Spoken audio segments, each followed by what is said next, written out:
pahlawan selalu datang terlambat. Mendengar ucapan dari pihak taman hiburan membuat pengawal yang dibawa oleh Puspita tak terima. Kemudian dia memprotes pada pihak taman hiburan dan hasilnya mereka berempat justru dikeroyokan oleh segerombolan orang. Meskipun tidak sampai meninggal, tapi mereka luka parah karena dikeroyok lebih dari 20 orang berseragam lengkap yang ternyata pengawal dari orang penting ini. Karena hal itulah membuat Puspita langsung menghubungi Kuni dan menceritakan semuanya. Setelah mendengar penjelasan dari Puspita membuat Kuni murka. Kemudian Kuni mengumpulkan pengawalnya untuk menunjukkan pada semuanya kalau tidak ada yang lebih unggul dari keluarga Mirza di negara Java ini, bahkan di dunia ini. Saat Kuni sedang bersiap-siap, Puspita di kota Blue sedang mendapat cemoohan dari orang penting yang dimaksud dan itu sangat menyakiti hati Puspita. Kamu akan merasakan akibat dari kesombonganmu ini. Jika suamiku datang, bukan hanya pengawalmu, bahkan suamimu pun tidak akan sanggup melawannya. Ucap Puspita pada seorang wanita yang sangat arogan itu. Dengar, suamiku sedang dalam keadaan kacau saat ini. Jika dia tahu kamu mencari gara-gara padanya, aku yakin kamu langsung dibunuh olehnya di tempat. Jeti bekerja samalah dan segeraannya dari sini. Ucap wanita tersebut yang mengusir Puspita dengan arogan. Tidak, kami sudah membayarnya dan kami tidak akan pernah pergi dari sini. Ucap Puspita bersikeras. Semenjak mengenal Kuni, Puspita sudah diajari oleh Kuni bahwa mengalah demi kebaikan itu perlu. Tapi jika mengalah demi kearoganan seseorang, lawan dan jangan takut. Itulah mengapa Puspita sangat keras kepala kali ini. Mami, kapan aku bisa masuk? Ucap seorang anak laki-laki yang usianya sekitar 6 tahun. Dasar jalang, apa yang kalian tunggu? Cepat seret mereka semua keluar. Ucap wanita tersebut saat mendengar anaknya sudah tidak sabar ingin masuk. Mendengar perintah dari atasan mereka, pasukan berseragam itu lantas menyeret semua orang yang tidak ingin berjalan dan itu hanya Puspita yang sedang menggendong Wawa. Untuk ibu-ibu yang lainnya patuh dan langsung keluar meskipun sedikit mendapat sikap kasar berupa dorongan dari pasukan berseragam itu. Ini pelajaran buatmu kalau kamu ingin hidup tenang di kota ini. Jangan coba-coba menyinggung keluarga Simon. Ucap wanita tersebut arogan sekaligus mendorong Puspita dan membuatnya terjatuh.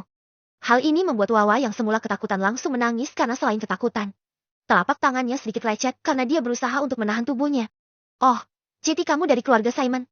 Ucap seorang laki-laki gahar dan itu mampu membuat bulu kuduk wanita tersebut berdiri. Saat dia melihat, hanya ada 8 pria yang berdiri dan membuatnya kembali percaya diri karena di pihaknya ada 20 orang lebih. Kun, ucap Puspita sambil mencoba berdiri.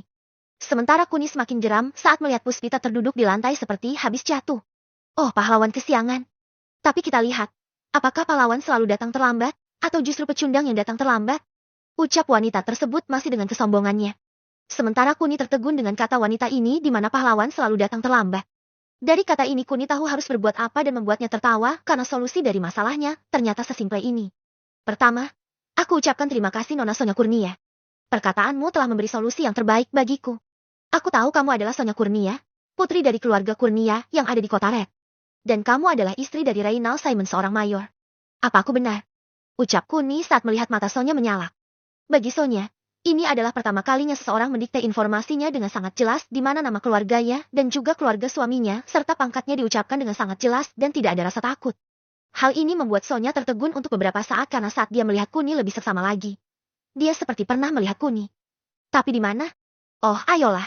Bukankah itu informasi dasar keluargamu? Jadi kamu tidak harus terkejut itu bukan?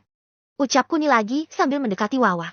Sementara Sonya masih berpikir, ibu-ibu yang dibawa oleh Puspita merasa terkejut karena apa yang dikatakan oleh Puspita adalah kebenarannya. Puspita sudah pernah bercerita kalau bayi Kuni Mirza adalah suaminya bersama kembarannya dan beberapa wanita lainnya. Tapi kebanyakan dari mereka tidak percaya dan sebagai buktinya, mereka ingin meminta Puspita mentraktir mereka dan hasilnya adalah sekarang ini mereka melakukan studi tour saat Wawa baru bersekolah sekitar 2-3 bulan ini. Setelah kejadian ini, tidak ada yang perlu dilakukan lagi karena Puspita tidak membohongi mereka. Berhentilah menangis sayang. Ayah akan menyembuhkannya. Ucap Kuni pada Wawa lalu mengusap di bagian yang lecet dan secara ajaib, telapak tangan Wawa kembali normal dan rasa sakitnya pun hilang. Ayah, Wawa takut. Ucap Wawa sambil memeluk Kuni. Jangan takut, Wawa ingin bermainkan. Tanya Kuni yang mendapat anggukan dari Wawa. Ikutlah bersama ibu dulu. Ayah akan mengurus semuanya. Ucap Kuni lalu menyuruh semua orang, rombongan dari Puspita untuk menjauh untuk sementara waktu. Mohan, lakukan sesuai perintahku. Ucap Kuni singkat dan Mohan hanya mengangguk pelan. Dengan cepat, semua orang tak terlihat dan itu membuat Sonya dan para pengawalnya merasa terkejut. Apa kamu akan menghadapi kami seorang diri? Lucu sekali. Hahaha. Ucap salah satu pengawal meledek pada Kuni. Lucu. Baiklah. Nona Sonya Kurnia, sekarang katakan padaku. Siapa yang lebih besar? Keluarga Simon atau keluarga Mirza? Ucap Kuni sambil mengaktifkan kekuatannya dan membuat semua orang terpaku. Sengaja Kuni menekankan kata Mirza karena dia yakin jika di negara ini sudah tidak ada yang mengenal nama Mirza selain keluarga misterius itu. Epi. Apa? Ucap Sonya sangat terkejut sekali. Lalu dia teringat dengan pesan dari suaminya kalau ada keluarga misterius yang mulai menggemparkan negara Java. Bahkan karena keluarga ini juga, membuat Java mengalami pergolakan yang sangat signifikan di mana presiden mereka harus mengundurkan diri untuk memberi ruang pada keluarga misterius itu. Selain itu, salah satu orang dari keluarga Handoyo juga memihak pada keluarga misterius ini dan besar kemungkinan dia yang akan mengambil alih kekuasaan yang akan ditinggalkan oleh Presiden Jasnan. Keluarga misterius yang aku maksud adalah keluarga Mirza dan jangan sampai kita menyinggungnya. Kalau tidak, kita tidak akan tahu apa konsekuensinya terhadap keluarga kita. Tapi kamu jangan khawatir, karena keluarga Mirza berbasis di kota Purple. Meskipun begitu tetap berhati-hatilah terutama pada orang asing karena nyonya keluarga Mirza tidak hanya satu. Terang Reynal yang ada di dalam benak Sonya. Bab 222. Keluarga Simon tamat. Benar. Akulah Bai Kuni Mirza. Kepala keluarga Mirza. Ucap Kuni datar lalu tangannya seperti mencabik-cabik dan membuat seluruh pengawal yang ada di belakang Sonya berteriak kesakitan karena tidak hanya luka sayatan. Bahkan ada 1-2 orang yang mengalami tangan mereka putus akibat Kuni tidak mengontrol sedikit kekuatannya. Mendengar pengawalnya berteriak, Sonya lalu berbalik dan berteriak histeris saat melihat darah yang berceceran mampu membuatnya sedikit mual dan pusing. Meskipun Reynal seorang mayor, tapi Sonya belum pernah melihat darah sebanyak ini berceceran di mana-mana dan alhasil, dia pingsan di tempat karena sudah tidak mampu menahan bau darah di kepalanya. Kalian adalah para bajingan yang busuk, Mohaan. Teriak Kuni lalu Mohan dan beberapa rekannya berlari ke arah Kuni. Apa semuanya sudah beres? Tanya Kuni tanpa menoleh pada Mohan. Sudah tuan? Ucap Mohan singkat. Bawa pemilik taman hiburan ini, kalau perlu seret dia. Seret siapapun yang terlibat tadi. Ucap Kuni arogan sekali. Mendengar perintah dari Kuni, Mohan beserta ke-6 rekannya langsung masuk ke taman hiburan untuk mencari seseorang. Sedangkan pengawal Sonya hanya bisa menangis menahan sakit karena dia tak kuasa jika harus merasakan sakit. Dengan cepat, hampir 100 orang pegawai dikumpulkan oleh Mohan di hadapan Kuni dan tak sedikit yang pingsan. Hanya ada 50-60 orang yang masih bertahan dan salah satunya adalah orang yang mengusir Puspita dan pemilik dari taman hiburan tersebut. Siapa pemiliknya? Maju. Ucap Kuni santai karena dia tak ingin menakutinya di awal. Saya tuan. Ucap seorang laki-laki parubaya kisaran umur 45 tahun. Apakah tindakan kalian ini wajar? Mengusir pengunjung kalian demi keluarga rendahan macam mereka? Tanya Kuni tanpa mengurangi gaharnya. Tuan, kami tidak punya pilihan lagi. Mereka adalah keluarga nomor 1 di kota ini, sehingga kami harus menuruti permintaannya. Ucap pemilik sedikit terbata-bata. Oh, jadi begitu. Baiklah. Mulai sekarang, samaratakan pengunjung yang ada di sini. Untuk keluarga rendahan seperti mereka, akan aku beri pelajaran sendiri. Ucap Kuni lalu memberi kode pada Mohan untuk mengikutinya. Setelah itu, Kuni menendang betis Sonya yang mengakibatkan patah tulang dan itu mampu membuat Sonya sadar dari pingsannya. Kik teriak Sonya karena sadar kakinya patah satu. Tunjukkan padaku di mana rumah keluarga Simon. Aku akan memberi kalian pelajaran bagaimana keluarga besar itu bertindak. Ucap Kuni penuh dengan intimidasi dan membuat Sonya semakin ketakutan padanya. Tuan Kun, bagaimana dengan dia? Ucap Mohan sambil menunjuk anak Sonya. Tinggalkan. Tanpa berkata, Sonya hanya mengangguk pelan dan dengan cepat. Mereka tiba di rumah keluarga Simon yang berjarak kurang dari 3 kilometer dari tempat wahana tersebut. Tuan, pintu gerbangnya tertutup. Ucap Mohan. Lurus saja dan tabrak. Gerbang sampah itu akan aku hancurkan sebelum kamu menabraknya. Ucap Kuni lalu Mohan menambah kecepatannya. Dan sesuai dengan dugaan Kuni, sebelum Mohan menabraknya, dia telah menghancurkan gerbang tersebut seolah-olah mobil yang dikendarai oleh Mohan pelakunya. Mendengar keributan di depan, membuat Reynal yang sedang putus asa karena keputusan Jasnan mengundurkan diri langsung bergegas keluar disusul oleh adiknya Sandi. Kakak, siapa yang berani merusak gerbang kita? Aku akan membunuhnya langsung. Ucap Sandi arogan sekali dan itu didengar dengan jelas oleh Kuni. Kemudian dari dalam mobil, Kuni melempar Sonya ke arah Reynal dan Sandi seperti melempar boneka dan itu mengejutkan keduanya karena istri dan kakak iparnya mengalami luka yang sangat serius di mana kakinya bengkok menandakan kalau kaki tersebut patah. Bajingan, teriak Reynal dan langsung mengambil senjata apinya yang sengaja dia sembunyikan di balik punggungnya. Oh tidak, senjata api. Aku takut. Ucap Kuni yang sangat jelas mengejek Reynal sambil keluar dari mobilnya dan itu semakin membuat Reynal geram. Saat melihat Kuni keluar, tanpa basa-basi lagi Reynal langsung menembak ke arah Kuni sampai pelurunya habis. Tapi yang membuatnya tercengang adalah peluru tersebut berhenti di udara dan membuatnya terkejut bukan main. Sementara Kuni sudah tidak akan mengampuni Reynal lagi karena dari tindakannya sudah jelas kalau Reynal dan keluarganya memang pantas untuk mati. Untuk seseorang yang tanpa pandang bulu, membuat Kuni juga tidak sungkan-sungkan lagi untuk membunuhnya. Dasar keluarga rendahan. Untuk saat ini, kamu memang pantas untuk mati. Ucap Kuni lalu melambai pada peluru yang melayang dan peluru-peluru tersebut langsung menghujam ke arah Reynald, Sandy dan juga Sonya. Srit, srit, srit, ahak. Reynald dan Sandy masing-masing terkena peluru di bagian kedua sendi kaki dan satu sendi tangan mereka. Meskipun tidak membahayakan nyawa mereka, tapi ini adalah rencana Kuni untuk menyiksa mereka secara perlahan. Suamiku, maaf. Ucap Sonya lirih karena dia sangat merasa bersalah sekali. Sementara Reynald kebingungan karena dia tahu istrinya memiliki ego dan arogansi yang besar. Itu mengapa saat Sonya meminta maaf, bulu kuduk Reynald langsung berdiri seolah-olah pihaknya yang salah. Keluarga Simon mulai saat ini tamat. Mohan, lakukan apa yang harus kamu lakukan. Ucap Kuni datar lalu dia duduk sambil menikmati pemandangan yang sangat memprihatinkan ini. Kemudian Mohan menyiksa mereka secara perlahan dan penderitaan keluarga Simon resmi berakhir saat nyawa mereka melayang tanpa tahu penyebab pastinya. Hanya kata maaf dari Sonya yang akan terus menghantui kematian dari Reynald dan Sandy. Setelah itu, Kuni kembali ke taman hiburan dan menemukan Wawa dan yang lainnya sudah bermain dengan riang lagi. Tak terasa 1 jam telah berlalu saat Kuni kembali ke taman hiburan di mana pihak taman hiburan sudah membersihkan semuanya atas arahan dari salah satu anak buah Kuni. Saat Kuni sedang berada di samping Puspita, semua wanita yang datang bersama Puspita merasa iri sekali. Mereka tahu selain tampan, keluarga Mirza menjadi keluarga misterius dan kaya. Dan dari puluhan wanita ini, ada satu anak mereka yang secara kebetulan bisa bekerja di perusahaan milik keluarga Mirza. Tapi dia menyembunyikannya karena takut anaknya nanti dimintai tolong agar bisa memasukkan anak-anak yang lainnya. Baiklah sayang, aku akan kembali. Oh ya, tidak lama lagi, kamu akan tinggal denganku. Dan aku punya kejutan lainnya untukmu. Ucap Kuni yang membuat Puspita sedikit berbinar. Meskipun begitu, dia tidak bertanya karena apa yang dilakukan oleh Kuni padanya hari ini sudah lebih dari cukup untuk bisa membuatnya semakin mencintai Kuni. Setelah itu Kuni kembali ke kediamannya di kota Purple. Bab 223. Memberi kebahagiaan pada Alice. Masih ada banyak waktu baginya untuk memutuskan tentang Black Gold. Tapi saat mendengar ucapan Sonya, membuatnya mengerti dan dia sudah punya rencananya sendiri. Tapi saat mengingat pesan Sisal, dia ingin melakukannya beberapa hari lagi, tapi Sisal malah mendesaknya yang membuatnya harus berpikir lagi. Siapa yang harus dia ajak bersenang-senang kali ini? Saat memikirkannya lagi, hanya ada Alice di rumah ini. Sedang Vanya, Kuni tidak yakin dia sudah pulang ke rumah ini karena tadi dia ada di rumah sebelah. Akhirnya Kuni mencari keberadaan Alice dan benar saja. Selain Rudy, Angela, dan beberapa pelayan, Alice juga ada di kamarnya seorang diri. Kemudian Kuni membuka pintu teleportasinya untuk menemui Alice dan terkejut begitu melihat Alice yang sedang melamun di balkon sore hari. Mungkin Alice sedang memikirkan kejadian yang tadi batin Kuni lalu dia mendekat secara perlahan. Apa yang membuatmu melamun Alice? Sapa Kuni sambil memeluknya dari belakang. Sedangkan Alice sangat terkejut karena secara tiba-tiba Kuni sudah ada di belakangnya dan memeluknya.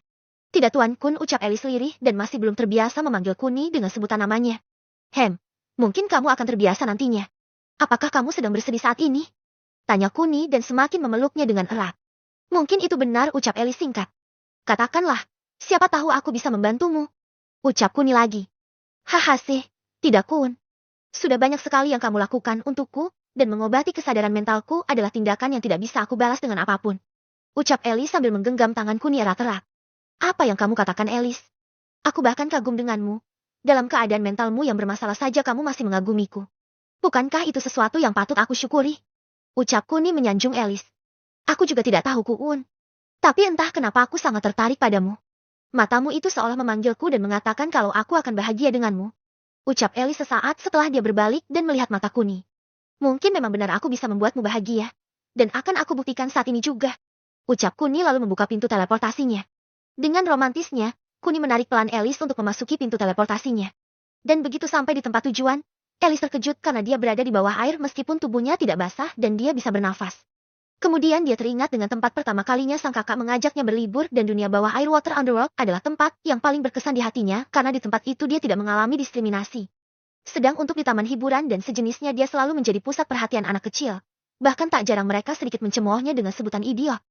Tapi sekarang, saat Kuni membawanya ke dunia bawah air lagi, terdapat perbedaan yang sangat mencolok di mana dia bisa merasakan kalau dulu dia berada di sebuah tempat kaca yang sangat besar, dan sekarang dia seperti menyatu dengan tempat tersebut, tapi yang membuatnya terheran-heran adalah bajunya tidak basah. Dia bisa bernafas seperti biasa dan yang paling penting lagi dia bisa berjalan. Itu yang dirasakan oleh Alice saat ini. Meskipun kenangannya akan sang kakak masih melekat, tapi rasa penasarannya dengan apa yang dilakukan oleh Kuni mampu menekan kenangannya dan membuatnya tidak terlalu larut dalam kesedihannya. Kukun, ini, ucap Alice sambil melihat sekeliling. Beragam ikan laut mengelilingi mereka. Dari yang kecil sampai yang besar ada. Bahkan gerombolan-gerombolan ikan tuna, salmon, Ikan kecil-kecil yang jumlah mencapai ribuan bisa dilihat oleh Alice secara jelas meskipun jarak pandangnya hanya sekitar 10 meter saja. Walaupun begitu, Alice sangat menikmatinya karena dia semakin dekat dengan ikan-ikan lucu yang dia kagumi. Meskipun terkadang jantungnya berdebar hebat saat ada hiu yang mencoba menerkamnya, tapi berkat dari kekuatan Kuni, membuat hiu tersebut tidak bisa mendekati mereka dengan jarak 5 meter dan alhasil membuat hiu tersebut berputar arah dan menjauh darinya. Bukan hanya hiu, paus pun sempat melewati mereka dengan jarak yang sangat dekat sekali, dan itu membuat Alice sangat terkejut sekali karena dia mengira akan tenggelam bahkan mati dimakan paus. Hahaha, mereka tidak makan manusia, Alice. Ucap Kuni sambil menolong Alice untuk segera berdiri.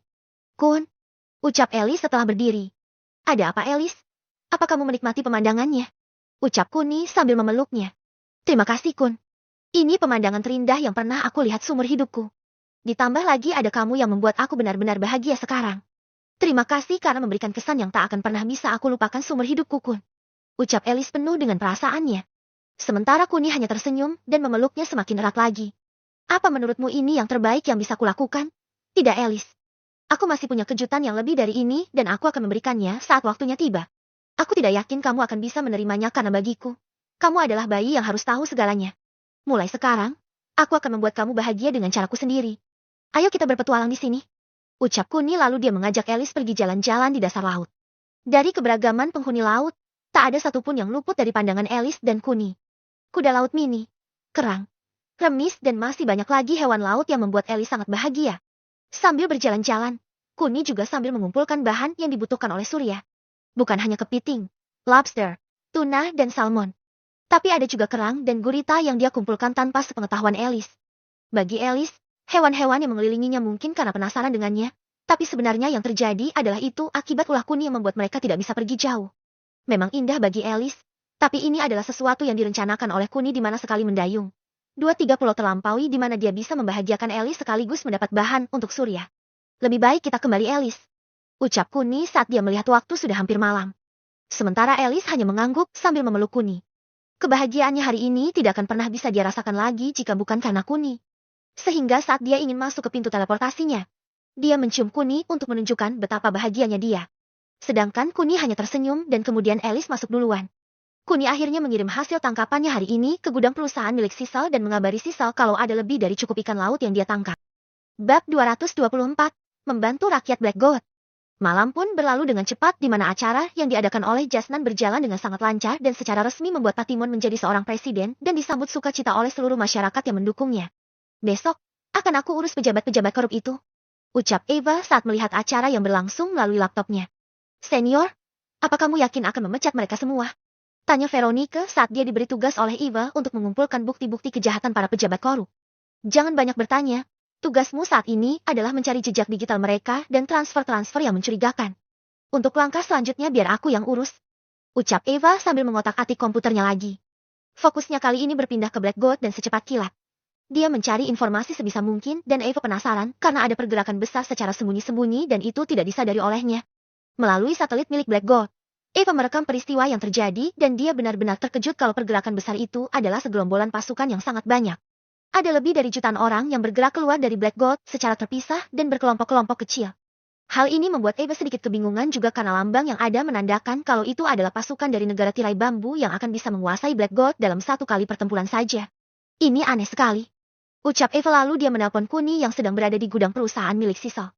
Tak berselang lama, Kuni tiba di ruangan Eva dan disambut oleh raut wajah Eva yang tertekan itu. Ada apa, Eva? Apa Patimon gagal menjadi seorang presiden? Ucap Kuni sambil mendekatinya. Tidak, Kun. Acara pelantikan Patimon berjalan sangat lancar sekali. Terang Eva. Lalu, kenapa dengan wajahmu itu? Tanya Kuni sedikit penasaran. Ini mengenai Black Gold, Kun. Ucap Eva singkat. Black Gold. Ucap Kuni. Aku melihat pergerakan besar-besaran menjauh dari Black Gold. Aku yakin itu pasukan dari negara tirai bambu, Kun. Terang Eva. Menjauh? Maksudmu mereka keluar dari Black Gold? Ucap Kuni mencoba memperjelas maksud Eva. Iya, Kun.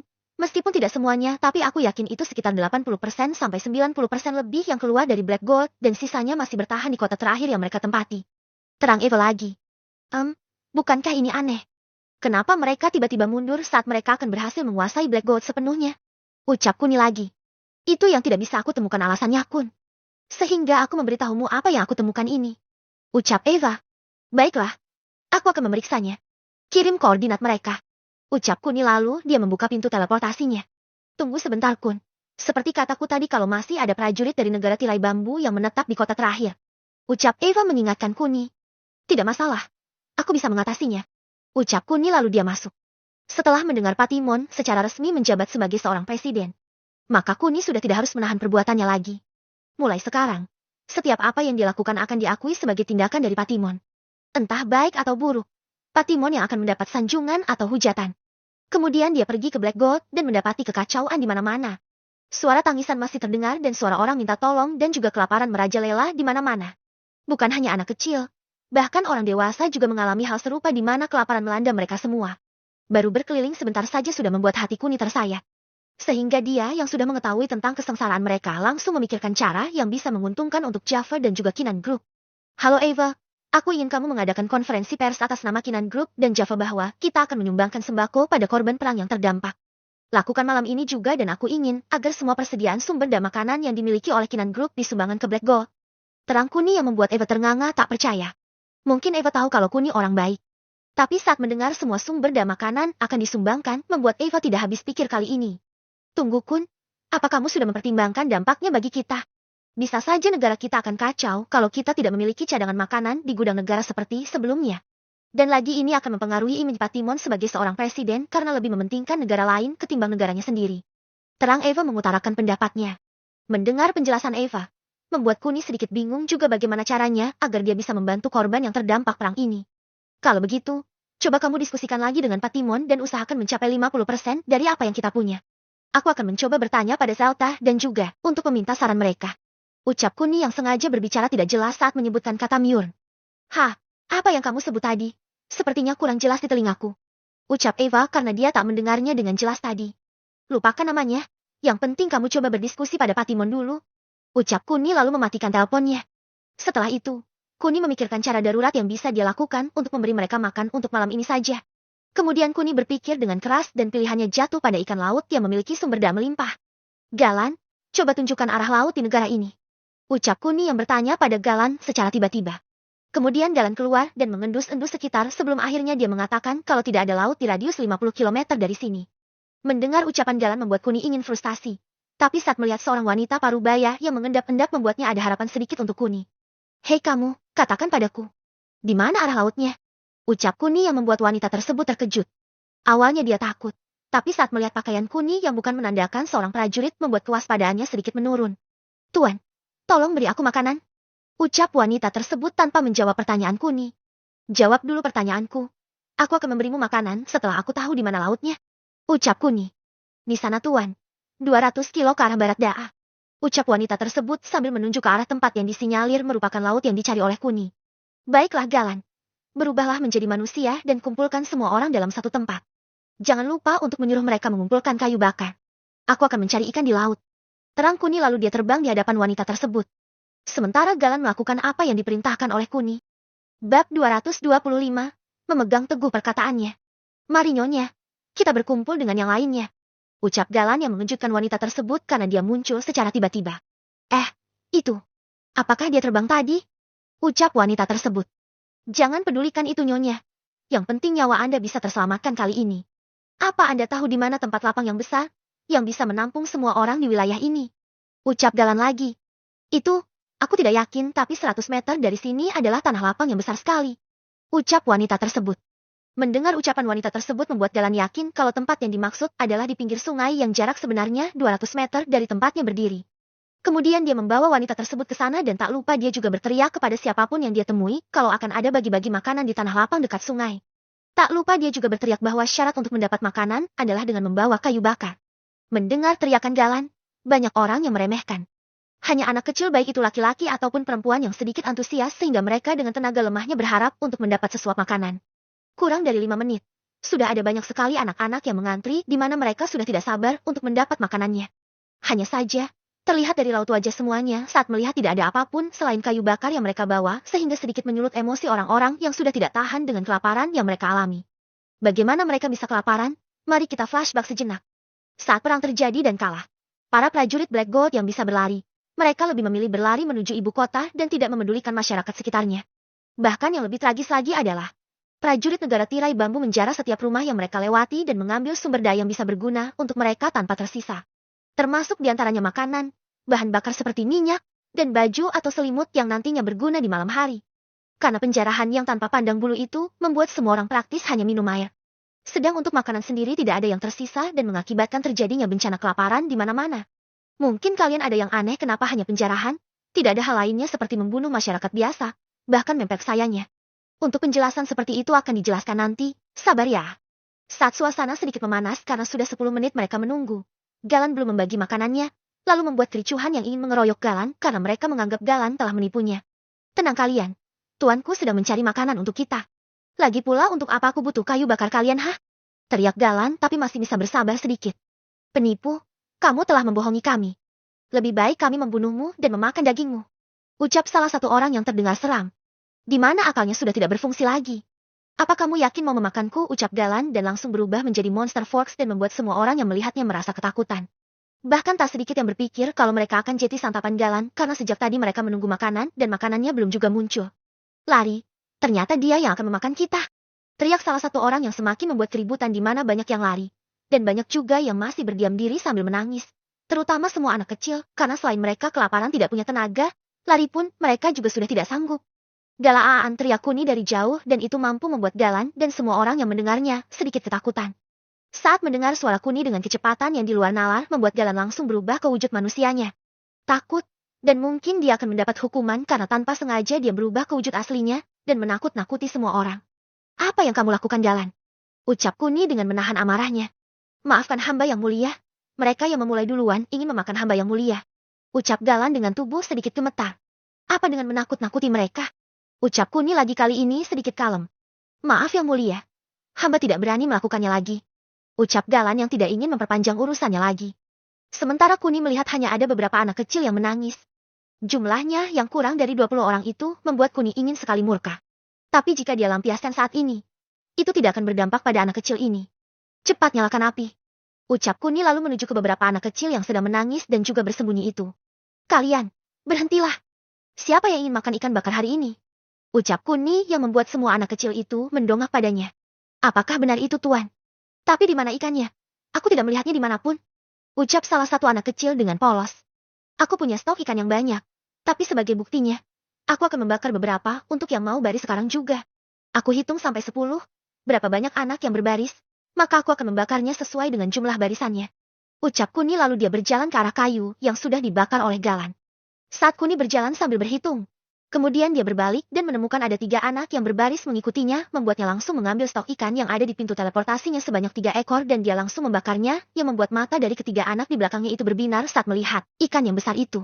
Bukan hanya ketiga anak itu, tapi beberapa anak yang semula tidak percaya langsung mendekat dan ingin merebut ikan yang sudah siap untuk disantap itu. Berikan padaku. Aku juga. Aku juga. Aku duluan. Ucap beberapa anak yang sepertinya terlihat egois.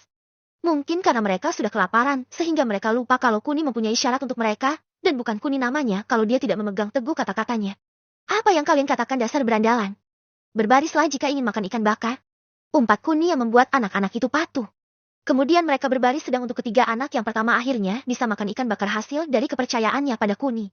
Meskipun tidak ada bumbu penyedap, tapi mereka memakannya dengan lahap sekali. Mereka tak menyia-nyiakan secuil daging pun dan bahkan mereka juga memakan tulang kering yang bisa mereka makan. Raut wajah yang mulanya tertekan, kini bahagia kembali saat perut mereka bisa merasakan lagi kenikmatan makanan yang sudah beberapa hari ini tidak bisa mereka rasakan. Setelah dihitung, ada sekitar 16 anak yang makan dengan lahap dan membuat Kuni mempunyai ide yang lebih cemerlang lagi. Bab 226. Kami mengantri untuk keluarga kami. Baiklah dengarkan aku. Apa kalian sudah kenyang atau masih kelaparan? Teriak Kuni pada anak-anak di depannya. Tuan, kami sudah kenyang. Terima kasih Tuan. Ucap beberapa anak dengan tulus. Baiklah, aku punya tugas untuk kalian. Bawa orang sebanyak-banyaknya ke sini, dan besok aku akan memberi makan kalian lagi. Besok bukan ikan bakar, tapi menunya adalah ayam bakar. Apa kalian mau? Teriak Kuni antusias sekali. Sementara anak-anak yang mendengarnya belum merespon karena mereka masih membayangkan ayam bakar pasti lezat. Batin setiap anak hampir sama. Mau tuaan ucap anak kecil yang sadar lebih dulu dan membuat yang lainnya juga tersadar dan meneriaki ucapan yang sama. Sekarang berangkatlah. Teriak Kuni lalu semua anak-anak itu berlari dengan gembira. Hanya saja, Kuni lupa mengatakan untuk membawa kayu bakar, dan mungkin saja sudah terlambat bagi Kuni untuk memberitahu mereka. Galaan, dengarkan aku. Hukumanmu adalah mencari kayu bakar sebanyak-banyaknya. Apa kamu mengerti?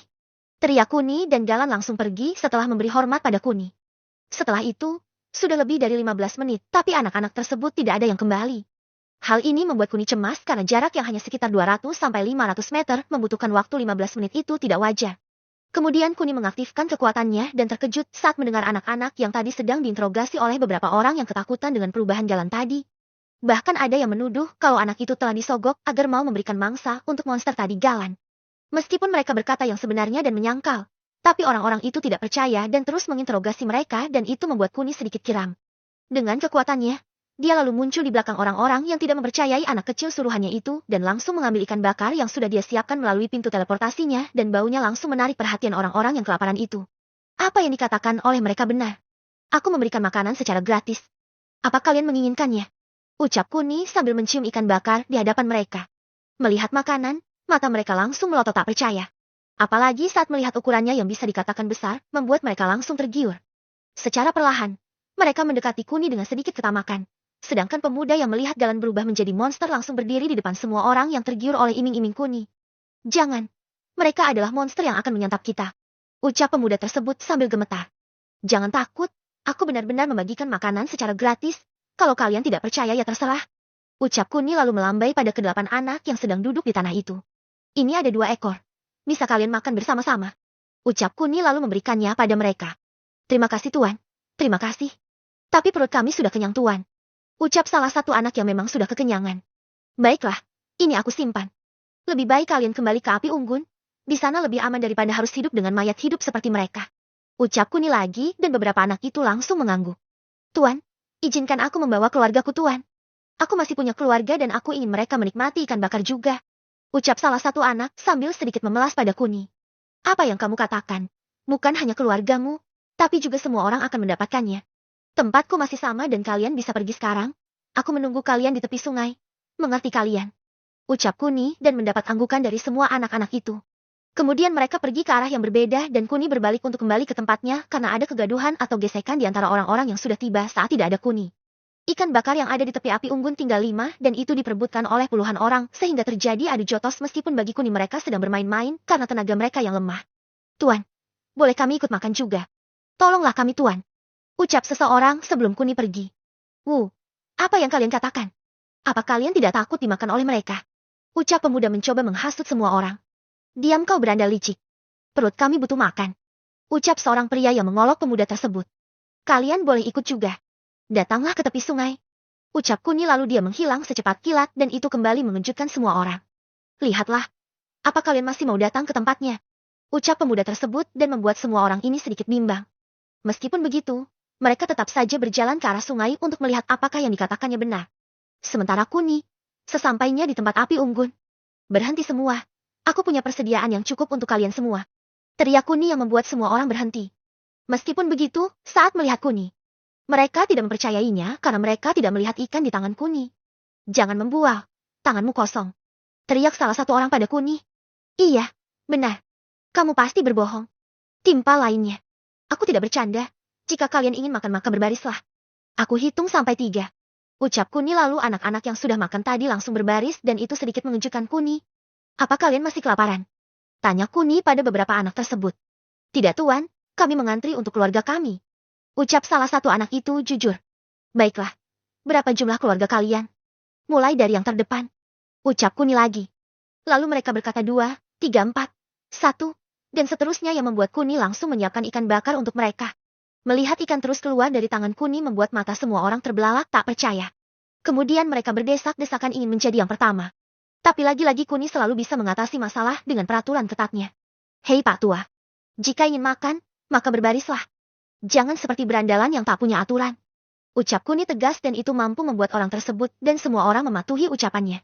Tak berselang lama, Galan kembali dengan membawa kabar pada Kuni kalau kayunya sudah terkumpul dan tinggal mengambil saja.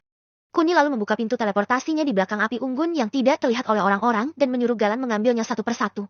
Malam semakin larut dan semua orang menikmati makanannya dengan lahap. Berita tersebar dengan cepat dan membuat tempat yang semula lapang langsung sedikit sesak. Ada lebih dari ratusan ribu orang yang telah Kuni bantu selama hampir 6 jam lebih di mana dia yang menggunakan kekuatannya. Tanpa sepengetahuan semua orang telah berhasil memberikan makanan untuk semua orang yang hadir berdua bersama Galan. Bab 227. Ada udang di balik batu. Terima kasih karena kalian telah mempercayaiku. Sebelumnya akan aku perkenalkan diriku kalau aku adalah perwakilan dari perusahaan Kinan Group yang ada di negara Java. Tugasku ke sini adalah membantu kalian yang terkena dampak perang dan dalam waktu dekat. Perusahaan Kinan Group akan mengirimkan bantuan yang akan kalian butuhkan. Aku harap, kalian jangan berkecil hati karena besok sebelum matahari terbenam. Aku pastikan sudah tidak akan ada lagi peperangan dan kalian bisa mengalami kehidupan kalian seperti biasanya. Ucap Kuni panjang sekali dan itu mampu membuat semua orang terkejut. Awalnya mereka mengira Kuni adalah seorang dermawan yang tinggal di negara mereka. Tapi saat mereka mendengar negara Java membuat semuanya tak bisa mempercayainya karena selama beberapa hari ini praktis tidak ada yang peduli pada mereka. Bahkan orang-orang pemerintahan mereka tidak peduli pada nasib rakyatnya sendiri dan Kuni, yang notabene orang luar malah membantu mereka dan membuat suara riuh tepuk tangan dan sorakan yang mengeluh-eluhkan nama Kuni terdengar dengan hebat. Di mana bukan hanya sanjungan, tapi juga respek, rasa syukur sekaligus rasa terima kasih yang teramat dalam mereka tujukan pada Kuni dan mungkin saja akan selalu mereka kenang sampai akhir hayat hidup mereka. Sementara Kuni hanya tersenyum kecil pada mereka karena rencananya telah dijalankan dengan baik. Apa menurut kalian Kuni menolong mereka tanpa memberi keuntungan pada Kinan Group dan negara Java? Tentu saja jawabannya tidak. Ambisinya baru muncul ketika dia melihat betapa tragis kehidupan yang mereka alami di mana hanya sekedar untuk makan saja mereka tidak mampu. Belum lagi penguasa mereka tidak membantu sehingga kesempatan ini dimanfaatkan Kuni dengan baik. Seluruh proses dari awal saat dia memberi makan anak kecil dan orang-orang dewasa lainnya diabadikan oleh Kuni secara sembunyi-sembunyi seolah-olah dokumentasinya sangat alami sekali. Tidak ada yang menyadari jika Kuni mendokumentasikan semuanya dan itu adalah rencana yang sengaja dibuat oleh Kuni agar Kinan Group dan Java mendapat kredibilitas yang lebih baik lagi. Puncaknya, saat Kuni berpidato dan terdengar suara riuh kegembiraan membuat rencana Kuni bisa dikatakan sukses 1000%. Setelah itu Kuni mengirim semua yang dia abadikan melalui handphonenya ke Eva dengan pesan singkat untuk menyebarkannya sebelum matahari terbit. Hal ini Kuni lakukan untuk memberitahu dunia bahwa dirinya dan Kinan Group serta Java telah melakukan upaya terbaiknya secara sembunyi-sembunyi tanpa campur tangan pihak ketiga. Kemudian Kuni kembali menjelajahi negara Black Gold untuk mengetahui kondisi dan situasi terkini di mana koordinat yang dikirim Eva beberapa jam lalu mengatakan kalau semuanya sesuai dengan dugaan Eva. Sungguh licik sekali. Gumam Kuni lalu dia menuju ke tempat kota terakhir untuk melihat seberapa banyak pasukan musuh yang masih tinggal. Sesampainya di sana, Kuni bisa melihat dan merasakan kalau ada orang yang memiliki kekuatan yang hampir sama dengan Tuan Handi dan Tuan Frosty. Meskipun masih di bawah dari Ovi, tapi Kuni yakin kalau kekuatan inilah yang membuat negara tirai bambu berjaya selama mereka berperang dengan negara Black Gold. Terjawab sudah kenapa strategi perang yang dilakukan secara turun-temurun bisa dipatahkan dan mengakibatkan kekalahan telak bagi Telago. Itu karena ada seseorang yang memiliki ruang kesenjangan yang hampir setara seperti Tuan Handi di masa lalu. Jika sekarang, mungkin saja orang itu bukan tandingan Tuan Handi yang telah mengkonsumsi air mata Amerta, meskipun hanya setetes. Dan beruntungnya Kuni karena dia sebelumnya sudah menyembunyikan kekuatannya sehingga membuat orang tersebut tidak menyadari kalau Kuni sedang mengintainya. Kurang 2 jam dari waktu yang telah ditentukan tapi Kuni belum melihat tanda-tanda adanya bala bantuan untuk Black Gold. Sementara Eva sesaat setelah menerima pesan dari Kuni langsung terkejut dengan apa yang dikirim oleh Kuni. Dia yang awalnya mengantuk, langsung terjaga begitu melihat kiriman Kuni yang menyayat hatinya saat melihat kondisi laut wajah serta tubuh mereka. Meskipun pada akhirnya mereka kembali tersenyum setelah memakan pemberian Kuni. Vero, bangunlah. Ada berita besar yang harus kita publikasikan secepatnya. Ucap Eva lalu dia melakukan segala upaya yang dia punya untuk menyebarkan video serta foto-foto yang diambil oleh Kuni. Melalui channel TV Kinan Corporation, Eva melakukan langkah awal menyebar video dan foto secara menyeluruh. Lalu dibagikan ke forum-forum dan grup sosial media dengan kecepatan yang sangat cepat di mana kurang dari 5 menit. Sudah tersebar lebih dari 100.000 forum dan grup serta disebar ke seluruh dunia. Meskipun sedikit lambat, tapi untuk negara yang mengalami waktu sedikit lebih cepat dari Java langsung heboh hanya dalam kurun waktu 5 menit kemudian di mana mereka tak menyangka jika peperangan yang terjadi antara negara Black Gold dan negara tirai bambu menyisakan penderitaan dan rasa trauma yang sangat mencekam. Apalagi jalannya peperangan yang terjadi tidak dipublikasikan karena minimnya wartawan yang berani bertindak karena kebijakan yang dibuat khusus untuk Ivanka tidak dicabut. Belum lagi masalah internal dari Black Gold sendiri yang tak ingin ada berita apapun mengenai negaranya karena ini adalah hak istimewa yang dimiliki oleh negara Black Gold sebagai pemimpin Badan Perdamaian Dunia. Komentar-komentar duka cita dan iba mendominasi di mana banyak sekali doa yang dipanjatkan untuk korban perang di Black Gold. Meskipun pada kenyataannya banyak juga yang memuji aksi Kuni dan mengait-ngaitkannya dengan sebuah pencitraan. Tapi saat ada satu orang yang julid, maka semua orang langsung mencemoohnya dan itu membuat orang julid tadi langsung gemetar dan tidak berani membuka sosmednya. Dalam maraknya berbagai opini yang muncul, Ada satu opini yang sangat kuat di mana semua orang sangat mengapresiasi langkah Kinan Group sebagai perusahaan pemula tapi sudah memiliki jiwa kemanusiaan yang tinggi, di mana mereka secara sembunyi-sembunyi melakukan sesuatu yang sangat berisiko dan mungkin saja bisa memicu munculnya masalah baru. Dan itu adalah kehormatan negara Black Gold yang tanpa sengaja diinjak-injak oleh Kinan Group. Karena apa yang dilakukan oleh Kinan Group belum dilakukan oleh pemerintah negara Black Gold dan itu adalah masalah bagi negara Black Gold itu sendiri. Senior, bukankah sudah aku bilang kalau lelakiku sangatlah bis diandalkan? Lihatlah ini. Nama perusahaan Kinan Group menjadi trending tapi kurang dari setengah jam sejak video itu dibagikan. Aku semakin mengaguminya. Ucap Pharaoh sambil membayangkan Kuni. Bab 228. Kecewa. Xiulen. Diam dan lakukan tugasmu. Setelah ini berhasil, aku akan membantumu mendekati dia lagi. Ucap Eva sedikit memberi harapan pada Veronica dan membuatnya lebih bersemangat lagi. Janji ya senior, aku akan menagihnya setelah ini selesai. Ucap Pharaoh lalu dia fokus ke laptop yang ada di depannya. Kemudian Pharaoh mulai melakukan tugasnya di mana membagikan dan berkomentar tentang semua hal yang positif akan semakin membuat video yang disebar oleh Eva lebih terkenal lagi dan hasilnya menjadi video nomor 1 yang paling banyak ditonton. Gebrakan yang dilakukan oleh channel Kinan TV telah mendapat julukan baru di mana Kinan Group dijuluki sebagai perusahaan dermawan di mana kegiatan sosialnya bisa dikatakan jempolan. Dari kegiatan sosial untuk negerinya sendiri saat kerajaan Oceani menyerang kota Sun, dan sekarang untuk negeri orang lain yang bahkan tidak ada keuntungan untuk mereka. Halo F. Aku masih penasaran karena tenggat waktu kurang 1 jam lagi, tapi aku tidak merasakan hawa keberadaan pasukan bantuan yang berbondong-bondong. Apa mereka tidak ada yang datang? Tanya Kuni melalui telepon. Mendengar ucapan Kuni, membuat Eva terkejut. Lalu dia melihat peraturannya lagi dan benar saja. Ada salah satu peraturan yang tidak memberatkan mereka, di mana ada upeti atau pergantian barang jasa bisa diubah ke denda.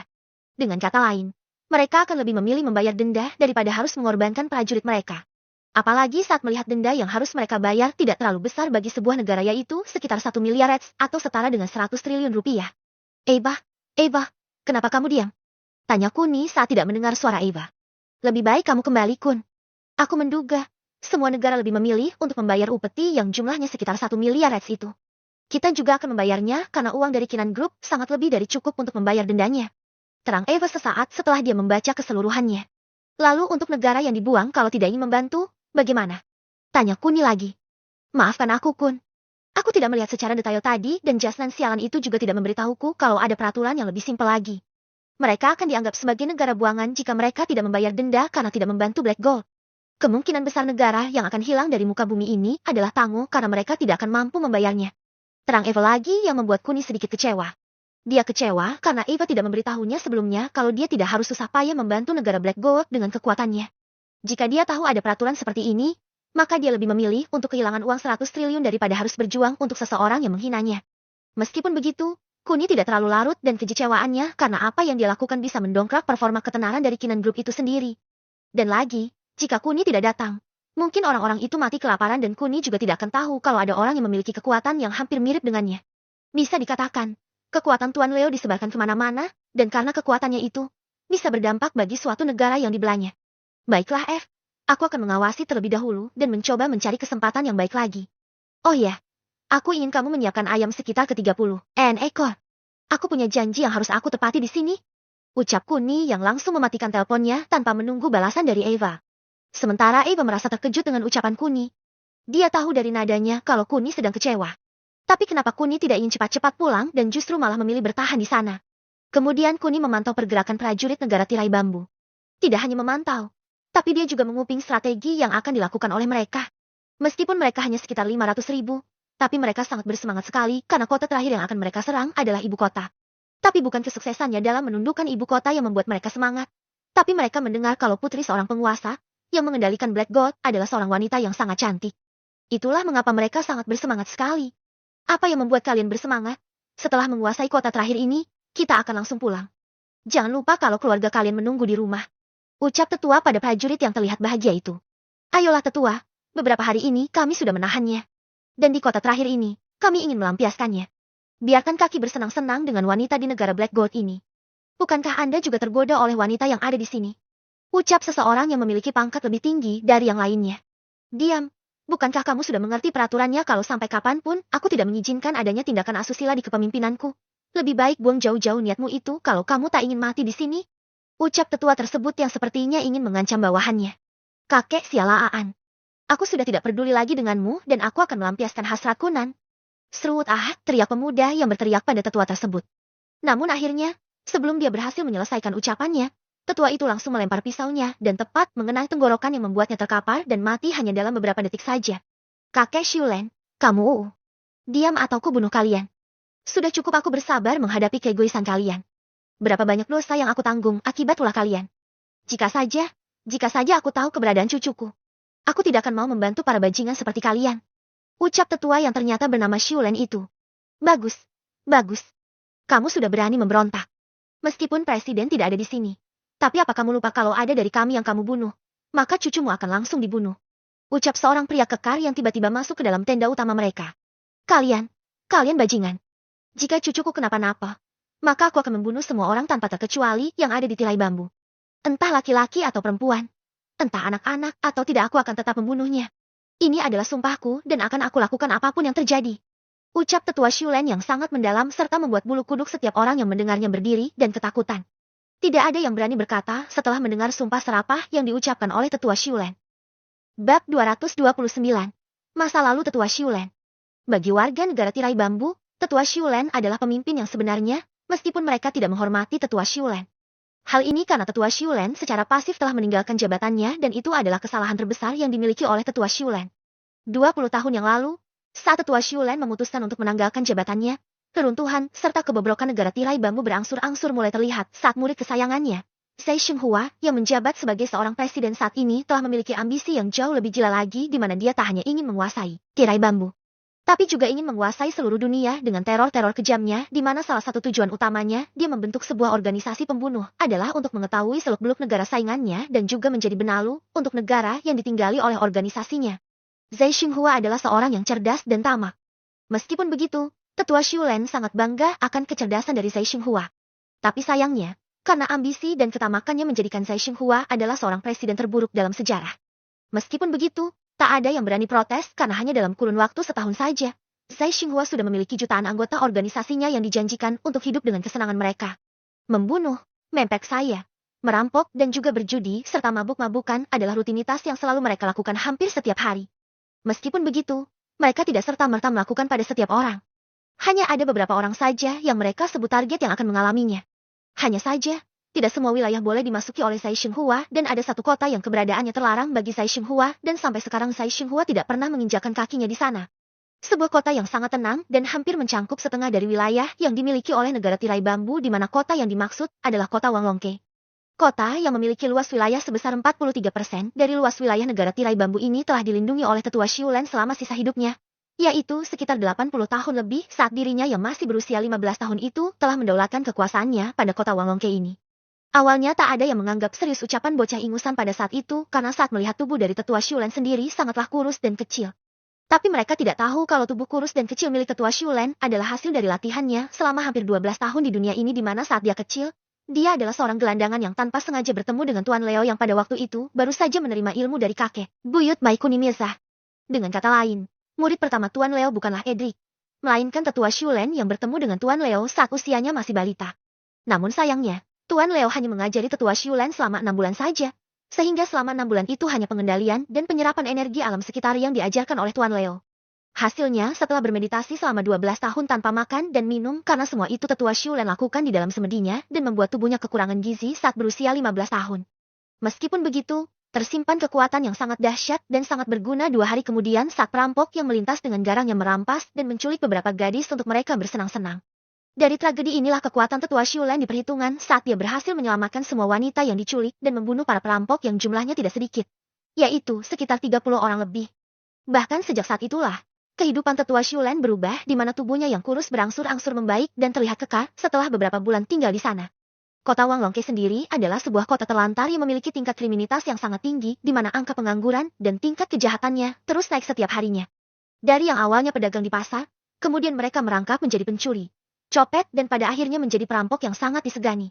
Melihat wilayahnya ada yang mencemari dengan sikap-sikap yang semakin hari semakin brutal, membuat tetua Xiulen bertindak lebih gila lagi dengan membunuh seluruh para pencopet, perampok dan juga pelaku kriminalitas lainnya beserta seluruh keluarga dan keturunannya. Dari tindakan keji beliau inilah terciptanya kota Wanglongke yang lebih baik lagi di mana tingkat kriminalitas menurun secara drastis dan membuat sisa orang yang masih hidup sedikit tenang. Meskipun masih ada tindakan kriminalitas yang masih dilakukan oleh warganya, membuat tetua Shulen mengambil sumpah serapahnya pada warga yang masih hidup bahwa dia akan membunuh siapapun yang melakukan kekejian terhadap sesama. Berani, tegas dan penuh dengan intimidasi, tetua Shulen saat masih remaja sudah bisa membuat seluruh orang ketakutan dengan pandangan matanya. Hal ini tak luput oleh pengamatan presiden yang sedikit geram sehingga tetua Shulen dianggap sebagai ancaman negara dan pada akhirnya dia menjadi buronan di wilayahnya sendiri. Walaupun dia semakin terkenal, tetua Shulen tidak pernah gentar dan justru menantang pemerintah yang menurutnya bobrok saat itu di mana dia seorang diri membantai seluruh jajaran direksi pemerintahan dan hanya menyisakan presiden seorang diri. Mata bagai binatang buas dan pandangannya yang mematikan membuat presiden saat itu langsung mundur dari jabatannya dan membuat tetua Shulen menjabat menjadi seorang presiden saat usianya tepat 18 tahun. Aneh, tidak percaya dan pasti ini hayalan orang yang tidak berakal. Ayolah kawan, Kuni bisa menyambung tangan yang putus bukankah sebuah tindakan yang sudah tidak berakal? Hehehehe. Sejak saat itulah, tetua Shulen menjadi seorang presiden termuda dalam sejarah saat umurnya 18 tahun dengan memiliki masa jabatan selama 60 tahun menjadi seorang presiden dan menjabat sebagai wali kota di Wanglongkei saat usianya baru berusia 15-16 tahun dengan jabatan yang sudah melebihi 80 tahun. Lebih tepatnya untuk saat ini, tetua Shulen telah berusia 98 tahun di mana hampir seluruh hidupnya didedikasikan untuk negara tirai bambu. Jika kita berdasarkan cocok logi, dunia mulai kembali ricuh, gaduh dan sudah tak aman lagi saat Tuan Leo Hadijayandaru meninggal. Karena saat itu terjadi 20 tahun yang lalu, di negara tirai bambu kacau 20 tahun yang lalu saat Tsai Xinghua menjabat sebagai seorang presiden. Di negara Hal County juga ada dua kubu antara 10-15 tahun yang lalu. Masih banyak lagi yang aneh, di antaranya keluarga Azur di Black Gold mulai goyah saat Tuan Leo meninggal. Negara Tangguh mengalami krisis pertamanya tepat setahun setelah Tuan Leo meninggal dan penyerangan yang dilakukan oleh negara Borneo juga gencar dilakukan saat mereka mendengar Tuan Leo telah meninggal. Bab 230, sebuah pengkhianatan. Tetua Shulen, maafkan kami. Kami akan menuruti perkataan Anda. Ucap pemuda yang semula arogan. Kini dia melembut karena takut tetua Shulen kehilangan kendali akan dirinya. Di usianya yang sudah berumur 98 tahun, tetua Shulen masih menjadi satu-satunya orang terkuat di negara tirai bambu dan itu tidak dapat dipungkiri oleh siapapun. Sehingga mereka menuruti semua permintaan dari tetua Shulen di mana dia mau menyerang negara Black Gold dengan catatan tidak boleh melakukan tindakan asusila dan melanggar norma-norma yang berlaku. Berperang boleh, merampas harta dan makanan boleh. Tapi jika sampai merampas harga diri individu musuhnya, maka tetua Shulen tidak hanya pergi dari medan perang. Tapi dia juga akan menghukum seluruh pasukan. Baik yang melakukannya ataupun yang tidak melakukannya. Itulah mengapa, meskipun mereka kalah berperang sebelumnya. Tapi tidak ada yang mendapat pelecehan asusila di pihak dari negara Black Gold. Itu karena permintaan dari tetua Shulen. Semakin lama mereka bersih tegang, semakin lama pula Kuni menguping pembicaraan mereka dan mengetahui kalau orang yang dipanggil tetua Shulen bisa dikatakan pemimpin di sini dan dari pancaran tenaganya tadi. Kuni semakin yakin kalau dia adalah orang yang memiliki kekuatan yang hampir sama dengan Tuan Frosty dan Tuan Handi. Meskipun mereka bersih tegang, tapi pada akhirnya semua usai dengan damai dan di tempat lain, di bunker milik keluarga Azur, Fuskas yang memiliki riwayat jantung merasakan kalau penyakitnya saat ini kambuh dan kali ini mungkin saja dia tidak akan selamat karena selain tidak ada dokter, juga tidak ada obat yang bisa menenangkannya.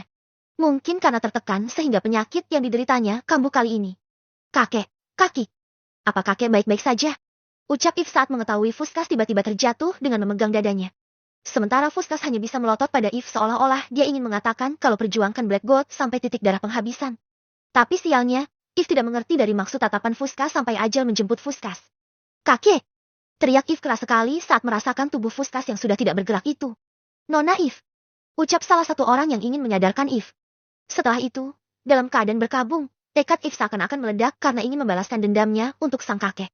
Meskipun tidak ada keterkaitannya secara langsung dengan peperangan, tapi kematian Fuskas dikait-kaitkan oleh If akibat dari tekanan yang dia terima. Itu sebabnya If bertekad akan menghancurkan prajurit dari negara tirai bambu. Kita pakai strategi yang disarankan oleh kakek tadi. Kita akan menghancurkan mereka yang tersisa karena telah meremehkan pasukan kita. Ucap If dengan matanya yang siap menerkam siapapun. Siap laksanakan Nona If. Lapor Nona If. Mengenai bala bantuan untuk kita, semua negara sepakat akan membayar denda daripada harus mengirim pasukan mereka. Hanya dua negara yang tidak mengatakan apapun. Itu adalah negara Java dan kerajaan Oceani. Mereka tidak memberi kepastian pada kita Nona.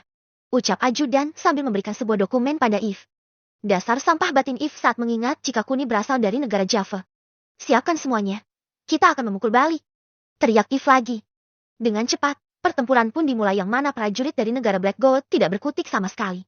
Sedangkan Kuni yang mengamati dari jauh semakin yakin kalau orang di balik tenda itu telah menjadi tameng untuk pasukannya saat ini. Dan metode yang dia gunakan tidak lama, hanya sekitar 1 menit perlindungan dengan kekuatannya, Lalu dia akan beristirahat dengan rentang waktu 5-10 menit sebelum dia melindungi pasukannya selama 1 menit lagi. Hanya saja, dari caranya melindungi pasukannya menurut Kuni sudah sangat hebat sekali karena dulu, saat dia bertemu dengan Tuan Handi. Kekuatan Tuan Handi tidak sebesar tetua Xiulen. Hal ini Kuni ingat saat Tuan Handi hanya bisa melapisi tubuhnya sendiri dengan ruang hampa kesenjangan yang tipis sekali. Belum lagi interval yang dia pakai berbeda jauh dengan apa yang dimiliki oleh tetua Xiulen dalam hal ketahanan dan keefisienan kekuatannya. Lapor Nona If, pasukan kita tetap saja kalah dan lagi-lagi, kita harus mengakui keunggulan mereka. Ucap ajudannya lagi saat pertempuran baru berjalan selama 1 jam tapi kekalahannya sudah nampak terlihat. Meskipun begitu, tanpa laporan pun If tahu kalau pasukannya telah dipukul mundur. Belum lagi serangannya yang selalu meleset membuat If frustasi sekali karena selama seminggu ini mereka berperang, praktis tak ada satupun dari pihak negara tirai bambu yang terkena pelurunya dan terluka. Mundur, itu artinya kita kalah. Kalau maju pun tetap akan mati juga, Xiaal. Teriak If sangat frustasi sekali. Sementara Kuni yang melihat rasa frustasi If hanya tersenyum jahat karena tanpa dia membalas penghinaan yang diterimanya pun, If sudah hancur dengan sendirinya. Nona Ify, teriak salah satu pengawalnya saat melihat If melamun. Kita menyerah saja. Kibarkan bendera putih. Ucap If tak berdaya karena dia tahu, berkorban nyawa pun masih tidak bisa membalikan keadaan. Kemudian bendera putih dikibarkan dan seluruh prajurit negara tirai bambu langsung menyerbu ke kediaman yang diduga tempat If berada.